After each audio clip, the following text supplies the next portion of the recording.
Hello friends, कैसे हैं आप? हिंदी साहित्य की इस क्लास में आपका बहुत बहुत स्वागत है, जहाँ पर हम आचार्य शुक्ल द्वारा लिखित हिंदी साहित्य का इतिहास पढ़ रहे हैं, जिसमें हम रीतिकाल के अन्य कवियों के अंतर्गत जो कवि रह गए हैं उनका अध्ययन कर रहे हैं। तो इसी क्रम में आइए देखते हैं आगे के कवियों को।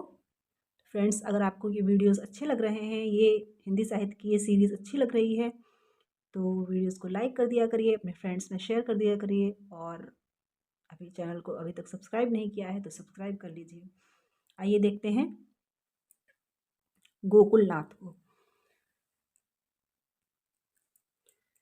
गोकुलनाथ, गोपीनाथ और मणिदेव, इन तीनों महानुभावों ने मिलकर हिंदी साहित्य में बड़ा भारी काम किया है।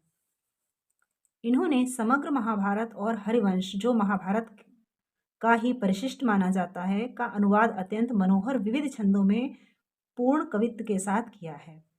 गोकुलनाथ, गोपीनाथ और मणिदेव ने समग्र महाभारत का और हरिवंश का, जो महाभारत का परिशिष्ट माना जाता है, उसका अनुवाद किया है, जो पूरा कवित्व में है।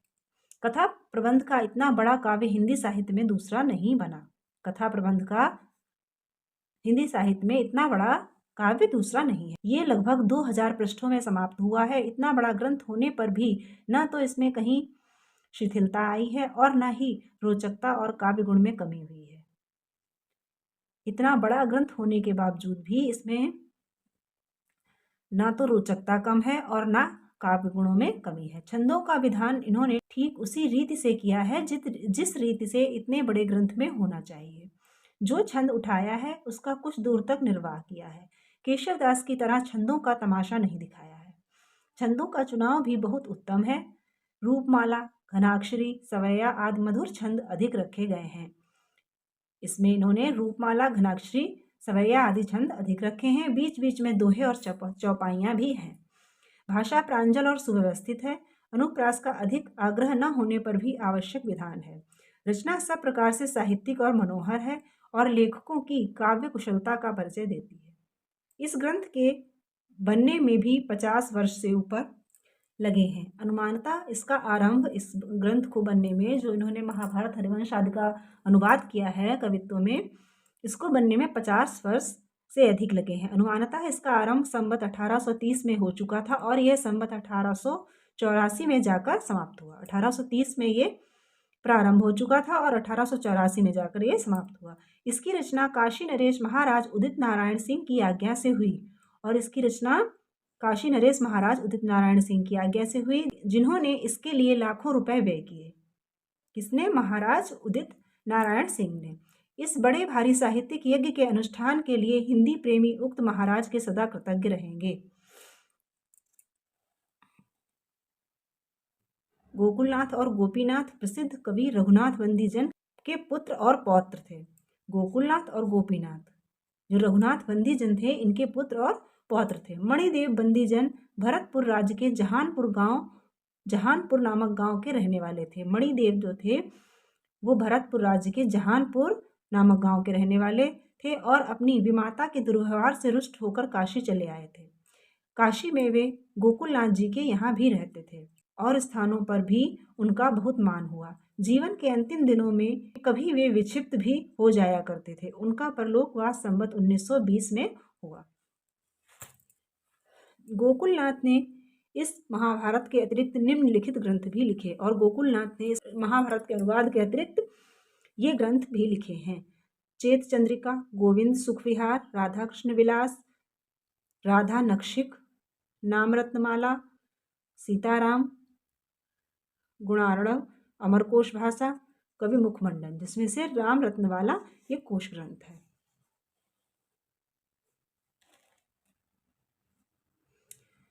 चेत चंद्रिका अलंकार ग्रंथ है जिसमें काशीराज की वंशावली भी दी गई है।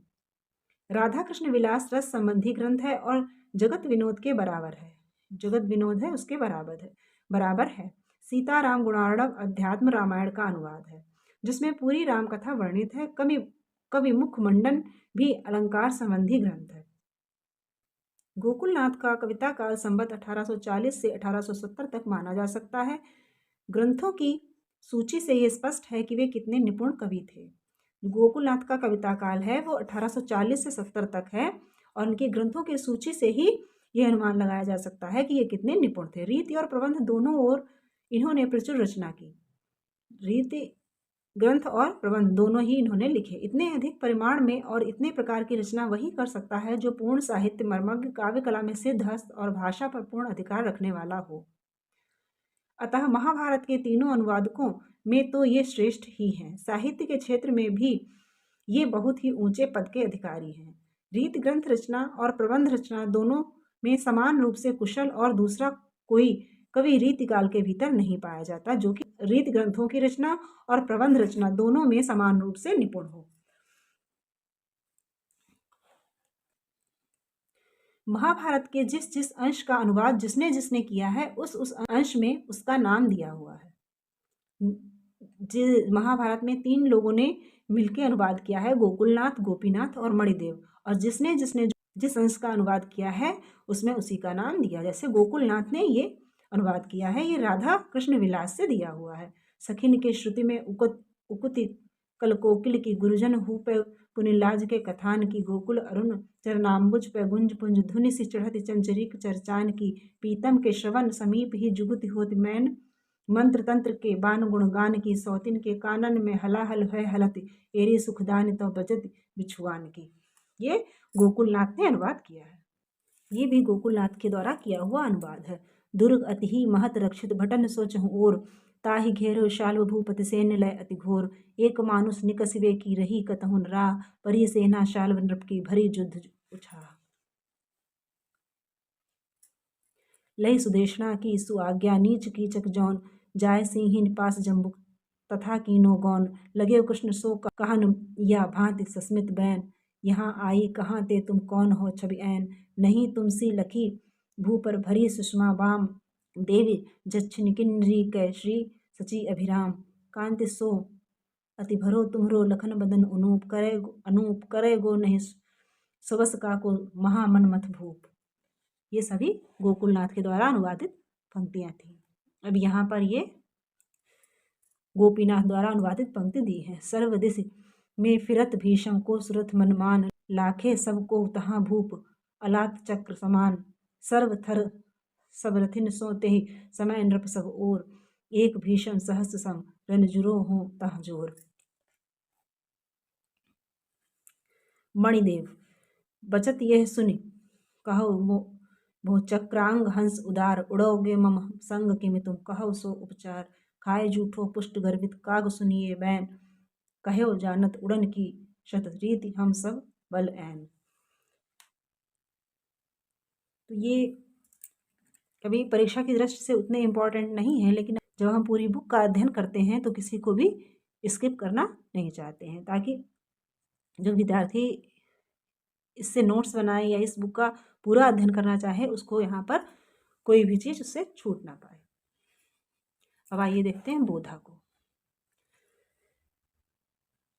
ये राजापुर जिला बांदा के रहने वाले सरयू पारी ब्राह्मण थे। बोधा राजापुर जिला बांदा के रहने वाले सरयू पारी ब्राह्मण थे। पन्ना के दरबार में इनके संबंधियों की अच्छी प्रतिष्ठा थी। उसी संबंध से ये बाल्यकाल ही में पन्ना चले गए। इनका नाम बुद्धिसेन था। ये इम्पोर्टेंट है, बोधा का पूरा नाम बुद्धिसेन था, पर महाराज इन्हें प्यार से बोधा कहने लगे थे और वही नाम इनका प्रसिद्ध हो गया। भाषा काव्य के अतिरिक्त इन्हें संस्कृत और फारसी का भी अच्छा बोध था। बोधा को फारसी और संस्कृत का भी ज्ञान था। शिव सिंह सरोज में इनका जन्म संवत 1804 दिया हुआ है। शिव सिंह सरोज जो है शिव सिंह सेंगर का, उसमें बोधा का जन्म संवत 1804 दिया हुआ है। इनका कविता काल संवत 1830 से 1860 तक माना जा सकता है। इनका कविता काल संवत 1830 से 60 तक 30 वर्षों तक माना जा सकता है। बोधा एक बड़े रसिक जीव थे, ऐसा आचार्य शुक्ल ने कहा है। कहते हैं कि पन्ना के दरबार में सुभान नाम की एक वेश्या थी जिस पर इनका प्रेम हो गया। इस पर रुष्ट होकर महाराज ने इन्हें 6 महीने देश निकाले का दंड दिया। सुभान के वियोग में 6 महीने इन्होंने बड़े कष्ट से बिताए और उस बीच में विरह वारिश नामक एक पुस्तक लिखकर तैयार की। जब इनको महाराज को पता चला कि जब इन्हें सुभान से प्रेम है तो महाराज ने इन्हें 6 महीने के देश निकाले का दंड दे दिया। जब उसी 6 महीने में इन्होंने सुभान के विरह में विरह वारिश नामक पुस्तक की रचना की। 6 महीने पीछे जब ये फिर दरबार में लौट कर आए तब इन्हें अपने विरह वारिश के कुछ कवित्व सुनाए, और जब 6 महीने बाद ये लौट के आए तो इन्होंने विरह वारिश जिसकी रचना की थी उसके पद महाराज को सुनाए। तो महाराज ने प्रसन्न होकर इनसे कुछ मांगने को कहा। इन्होंने कहा सुभान अल्लाह। इन्होंने सुभान अल्लाह कहा तो महाराज ने लगा कि सुभान को मांग रहे हैं, तो महाराज ने प्रसन्न होकर सुभान को इन्हें दे दिया और इनकी मुराद पूरी हुई। विरह वारिश के अतिरिक्त इश्कनामा भी इनकी एक प्रसिद्ध पुस्तक है। तो बोधा की 2 पुस्तकें विरह वारिश और इश्कनामा प्रसिद्ध हैं। इनके बहुत से फुटकल कवित्व सवये इधर उधर पाए जाते हैं। इसके अतिरिक्त इनके फुटकल पद भी पाए जाते हैं। बोधा एक रसोन्मत्त कवि थे। इससे इन्होंने कोई रीति ग्रंथ न लिखकर अपनी मौज के अनुसार फुटकल पद्यों की रचना की। ये रसोन्मत्त कवि थे, इसीलिए इन्होंने कोई भी रीति ग्रंथ नहीं लिखा है, अपनी मन की मौज के अनुसार इन्होंने रचना की है, इसीलिए ये रीतिमुक्त कवियों में आते हैं। ये अपने समय के एक प्रसिद्ध कवि थे। प्रेम मार्ग के निरूपण में इन्होंने बहुत से पद्य कहे हैं। प्रेम की पीर की व्यंजना भी इन्होंने बड़े मर्म स्पर्शनी युक्ति से की है। ये भी इतना पंक्ति पूछी जा सकती। बोधा एक बड़े रसिक जीव थे। ये किस आलोचक की पंक्ति है। ये अपने समय के प्रसिद्ध कवि थे। प्रेम मार्ग के निरूपण में इन्होंने बहुत से पद्य कहे हैं। प्रेम की पीर की व्यंजना भी इन्होंने बड़ी मर्म स्पर्शनी युक्ति से की है। ये यहाँ से और यहाँ तक इसको भी आप इम्पोर्टेंट जान लीजिए। ये किस आलोचक का कथन है या पंक्ति है, इस प्रकार भी पूछी जा सकती है। और किसके विषय में है, इस प्रकार 2-3 तरीके से इस पर प्रश्न बन सकते हैं। यत्र तत्र व्याकरण दोष रहने पर भी भाषा इनकी चलती और मुहावरेदार होती थी। कहीं कहीं व्याकरण दोष रहने पर भी इनकी भाषा अच्छी होती थी और मुहावरेदार। उससे प्रेम की उमंग छलकी पड़ती थी। इनके स्वभाव में फक्कड़पन भी कम नहीं था, अर्थात इनके स्वभाव में फक्कड़पन भी था। नेजे, कटारी और कुर्बान वाली बाजारू ढंग की रचना भी इन्होंने कहीं कहीं की है। इस प्रकार के शब्दों का प्रयोग भी इन्होंने कहीं कहीं किया है। जो कुछ हो, ये भावुक और रसज्ञ कवि थे। ये रसिक प्रकार के कवि थे, इसमें कोई संदेह नहीं। कुछ पद्य इनके नीचे दिए जाते हैं। बोधा की कुछ पद्य यहाँ पर आचार्य शुक्ल ने उद्धृत किए हैं। अतिखीन मृणाल के तार होते, नहीं ऊपर पाँव दे आवनो है। सुई बेह के द्वार सकै न तहाँ, पर तीत को टाणो लदावनो है। कवि बोधो अनी घनी नेजहु ते, चढ़ी तापे न चित्त डरावनो है। यह प्रेम कुपंथ कराल, महा तरवार के धार पे धावनो है। तो ये तो इनका पद इम्पोर्टेंट है ही, कई बार परीक्षा पूछा जा चुका है और इनकी ये पंक्ति अक्सर पूछी जाती है। इसको आप बिल्कुल ध्यान से या तो नोट कर लीजिए या तो स्क्रीनशॉट वगैरह ले लीजिए। एक सुभान के आनन पे कुर्बान, जहाँ लगी रूप जहाँ को कहियो। सतकृत की पदवी लुटिए, लखिकै मुस्काहट ताको। शोक जरा गुजरान जहाँ, कभी बोधा जहाँ उजरान तहाँ को। जान मिले तो जहान मिले, नहीं जान मिले तो जहान कहाँ को। इसकी ये अंतिम पंक्ति ही इसकी भी पूछी जाती है। कबहू मिलिवो, यह धीरज ही में धरेबो करे। उतरे कढ़ी आवे करे, ते फिरे मन की मन ही में सिरेबो करे। कभी बोधन चाण सरी कबहू, नित ही हरवा हिरेबो करे। सहते ही बने कहते न बने, मन ही मन पीर पिरेबो करे। इसकी भी ये अंतिम पंक्ति ही बहुत इंपॉर्टेंट है। पद पूरा इंपॉर्टेंट, परंतु अंतिम पंक्ति ही अक्सर पूछी जाती है, तो इनको आप इंपॉर्टेंट लगा लीजिए। हिल मिल जाने तासो मिलके जनाबे है, तो हित को न जाने ताको हितु न बिसाइए। होए मगरूर तापे दूनी मगरूरी कीजे, लघु है चले सो तासो लघुता निवाहिए। बोधा कवि नीति को निबेरो यही भांत यह है। आपको सराहे ताही आप हु सराहिए। दाता कहा सूर कहा, सुंदर सुजान कहा। आपको न चाहे ताके बाप को न चाहिए। ये भी इनकी पंक्ति इम्पॉर्टेंट है। आपको न चाहे ताकि बाप को न चाहिए। तो इनकी अंतिम ये सभी पद्य इम्पॉर्टेंट हैं, लेकिन पंक्ति अक्सर अंतिम भी की पूछी जाती है। तो ये थी बोधा के विषय में जानकारी। अब आइए देखते हैं रामचंद्र। इन्होंने अपना कुछ भी परिचय नहीं दिया है। भाषा महिम्न के कर्ता काशी वासी मनियार सिंह ने अपने को चाकर अखंडित श्री रामचंद्र पंडित के लिखा है। इनका वृतांत कुछ भी नहीं है। भाषा महिम के कर्ता काशी वासी जो मनियार सिंह है, उन्होंने जाकर अखंडित श्री रामचंद्र पंडित के लिखा है। मनियार सिंह ने अपना भाषा महिम संवत 1841 में लिखा, जिसमें कि ये पंक्ति मिलती है। अतः इनका समय संवत 1840 माना जा सकता है अनुमान के आधार पर। इनकी एक पुस्तक चरण चंद्रिका ज्ञात है, जिस पर इनका सारा यश स्थिर है। ये भक्ति रसात्मक ग्रंथ केवल 62 कवित्वों का है। इसमें पार्वती जी के चरणों का वर्णन अत्यंत रुचिकर और अनूठे ढंग का किया गया है। चरण चंद्रिका में पार्वती जी के चरणों का वर्णन है, जो कि रामचंद्र द्वारा लिखित है। इस वर्णन में अलौकिक सुषमा, विभूति, शक्ति और शांति फूटी पड़ती है। उपास्य के एक अंग में अनंत ऐश्वर्य की भावना भक्ति की चरम भावुकता के भीतर ही संभव है। भाषा लाक्षणिक और पांडित्यपूर्ण है। कुछ और अधिक न कहकर इनके 2 कवित्त ही सामने रख देना ठीक है। इनकी भाषा के विषय में आचार्य शुक्ल लिखते हैं, अधिक कहने से अच्छा है कि इनकी भाषा के उदाहरण ही यहाँ पर दे दिए जाएं। नूपुर बजत मान मृग से अधीन होत, मीन होत जानि चरनामृत झरनि को, खंजन से नचय देख सुषमा शरद केसी, संचय मधुकर से पराग के सरनि को, रीझ रीझ तेरी पद छवि पैति लोचन के लोचन ये, अम्ब धाय केतिक धरनि को, फूलत कुमुद से मयंक से निरखिनक, पंकज से खिलय लखी तरवा तरनि को। ये सुंदर पंक्तियां इन्होंने यहाँ पर दी हैं। इसमें पार्वती जी के चरणों का वर्णन है। मानिए करेंद्र जो हरेंद्र को सरोस सर, मानिए तिमिर घेरे भानु किरणन को, मानिए चटक बाज जुर्रा को पटके मारे, मानिए झटक डारे भेक भुजगन को, मानिए कहे जो बारी धार पे दरबारी और अंगार बरसाई वो बतावे बारिदन को, मानिए अनेकन विपरीत की प्रतीति पैन भीति आई, मानिए भवानी सेवकन को।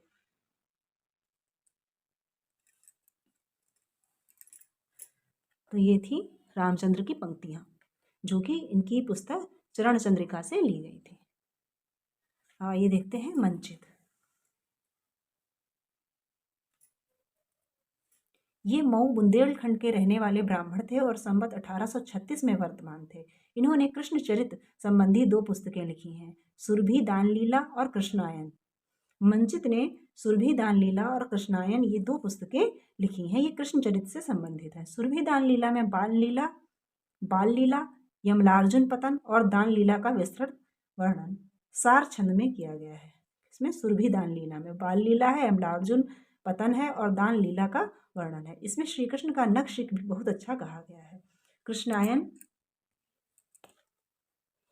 कृष्णायन तुलसीदास जी की रामायण के अनुकरण पर 2 चौपाइयों में लिखी गई है। इन्होंने गोस्वामी जी की पदावली तक का अनुकरण किया है। इन्होंने रामायण के आधार पर लिखी है, तो इसमें गोस्वामी जी की पदावली का भी अनुकरण किया है। स्थान स्थान पर भाषा अनुप्रास युक्त और संस्कृत गर्भित है। इससे ब्रजवासी दास की चौपाइयों की अपेक्षा इनकी चौपाइयाँ गोस्वामी जी की चौपाइयों से कुछ अधिक मेल खाती हैं। जो ब्रजवासी दास की चौपाइयाँ हैं, उससे इनकी चौपाइयाँ स्वामी जी की चौपाइयों से अधिक मेल खाती हैं। पर यह मेल केवल कहीं कहीं दिखाई पड़ जाता है, कहीं कहीं ही ये मेल दिखाई पड़ता है। भाषा मर्मज्ञ को दोनों का भेद बहुत जल्दी स्पष्ट हो जाता है। इनकी भाषा ब्रज है, अवधि नहीं। उसमें वह सफाई और व्यवस्था कहाँ? उसमें ब्रजवासी दास में अवधि थी और इसमें ब्रज भाषा है, तो उसमें वह लिखा है अवधि नहीं है, तो उसमें वह सफाई और व्यवस्था नहीं है। कृष्णायन की अपेक्षा इनकी सुरभि दान लीला की रचना अधिक सरस है। कृष्णायन जो इनकी रचना है, उससे सुरभि दान लीला की रचना जो है वो अधिक सरस है। दोनों से कुछ अवतरण नीचे दिए जाते हैं। ये सुरभि दान लीला की पंक्तियां हैं। कुंडल लोल अमोल कान के छुअत कपोलन आवे, डुले आप से खुले जोर छई बरबस मन ही चुरावे, खौर विशाल भाल पर शोभित केसर की चित भावे, ताके बीच बिंदु रोरी को ऐसो बेस बनावे, भ्रुकुटी बंक नयन खंजन से कंजन गंजन वारे, मद भंजन खग मीन सदा से मन रंजन अनियारे। अब इसके बाद ये कृष्णायन की पंक्तियां हैं। अचरज अमित भयो लखि सरिता, द्वितीय उपमा कही समचरिता, कृष्ण देव कह प्रिय जमुनासी, जिमि गोकुल गोलोक प्रकाशी, अति विस्तार पार पद पावन, उभय करार घाट वन भावन, वनचर बनज विपुल बहुपक्षी, अली अवली धुनि सुनि अति अच्छी, नाना जिनिस जीव सरि सेवय, हिंसाहीन असन सुचि सेवय। ये इनकी कृष्णायन की पंक्तियां हैं। अब आइए देखते हैं मधुसूदन दास को। ये माथुर चौबे थे। इन्होंने गोविंद दास नामक किसी व्यक्ति के अनुरोध से संवत 1839 में रामाश्वमेध नामक एक बड़ा और मनोहर प्रबंध काव्य बनाया।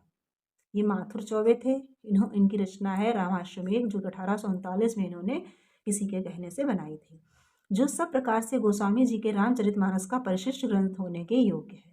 जो रामाश्वमेध है, ये गोस्वामी जी की रामचरितमानस का परिशिष्ट होने के योग्य है।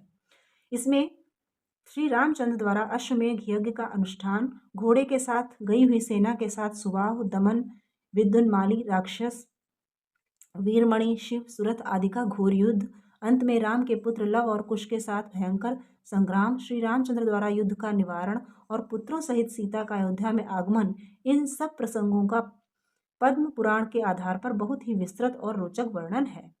इस बुक में जो इन्होंने लिखी है पुस्तक रामाश्वमेध, उसमें ये सारे वर्णन दिए हुए हैं। ग्रंथ की रचना बिल्कुल रामचरितमानस की शैली पर हुई है। प्रधानता दोहों के साथ चौपाइयों की है। इसमें दोहा चौपाई शैली ही है, पर बीच बीच में गीतिका आदि और भी छंद है, पर इसमें कहीं कहीं पर गीतिका आदि छंद भी हैं। पद विन्यास और भाषा सौष्ठव रामचरितमानस का सा ही है। प्रत्यय और रूप भी बहुत कुछ अवधि के रखे गए हैं। गोस्वामी जी की प्रणाली के अनुसरण में मधुसूदन दास जी को पूरी सफलता हुई है। जो इन्होंने अनुसरण किया है रामचरितमानस का, इसमें उनको पूरी सफलता मिली है। इनकी प्रबंध कुशलता, कवित्व शक्ति और भाषा की शिष्टता तीनों उच्च कोट की हैं। इनकी चौपाइयाँ अलबत्ता गोस्वामी जी की चौपाइयों में बेखटक मिलाई जा सकती हैं, और इनकी चौपाइयाँ इस प्रकार की हैं जो रामचरितमानस में गोस्वामी जी ने लिखी हैं चौपाइयाँ उसमें मिलाई जा सकती हैं। सूक्ष्म दृष्टि वाले भाषा मर्मज्ञों को केवल थोड़े ही से ऐसे स्थलों में भेद लक्षित हो सकता है। जो बहुत ही सूक्ष्म दृष्टि वाले हैं, भाषा मर्मज्ञ हैं, उनको ही ये भेद पता चल सकता है कि ये किसकी चौपाइयाँ हैं, अन्यथा नहीं। जहाँ बोलचाल की भाषा होने के कारण भाषा का असली रूप अधिक स्फुटित है, ऐसे स्थलों पर गोस्वामी जी के अवधि के रूप और प्रत्यय न देखकर भेद का अनुभव हो सकता है। पर जैसा कहा जा चुका है, पदविन्यास की प्रौढ़ता और भाषा का सौष्ठव गोस्वामी जी के ही मेल का है। यहाँ पर ये इनकी कुछ पंक्तियां दी हैं। सिय रघुपति पद कंज पुनीता, प्रथमय बंदन करो सप्रीता, मृदु मंजुल सुंदर सब भांति, ससी कर सरिस सुभग नख पाती। तो इस प्रकार इनकी ये पंक्तियां दी गई हैं। अगर एग्जाम में आ जाएं तो अधिकतर बच्चे इसमें गोस्वामी तुलसीदास ही लगाएंगे, क्योंकि आचार्य शुक्ल ने भी कहा है कि इस प्रकार की इनकी चौपाइयां हैं जो कि गोस्वामी जी की चौपाइयों में आसानी से मिलाई जा सकती हैं। प्रणत कल्प तरु तर सब ओरा, दहन अज्ञतम जन चित चोरा, त्रिविधि कलुष कुंजर घन घोरा, जग प्रसिद्ध के हरि बर जोरा, चिंतामणि पारस सुरधेनु, अधिक कोटि गुण अभिमत देनु, जनमन मानस रसिक मराला, सुमिरत भंजन विपत विशाला, निरखि काल जित कोपि अपारा, विदित होय करि गदा प्रहारा, महावेग युत आवै सोई, अष्ट धातु में जाय न जोई, अयुत भार भरि भार प्रमाना, देखिए जमपति दंड समाना, देखताहि लव हनि इषु चंडा, कीन्ही तुरत गदा त्रय खंडा, जिमि नव माह मेघ समुदायी, बरसहि बारि महाझरि लाई।